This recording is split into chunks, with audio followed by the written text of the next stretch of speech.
என் சகோதரர்களே, உங்களுக்காக ஒரு அருமையான ஒரு துவாவை கொண்டு வந்திருக்கிறோம்.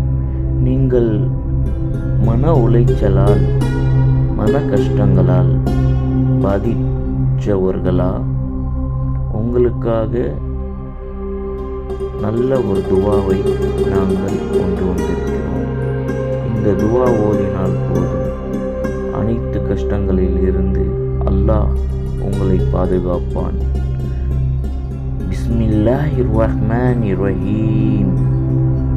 அல்லாஹு அல்லாஹு ரப்பி லா ஷரீக்கு பிஹி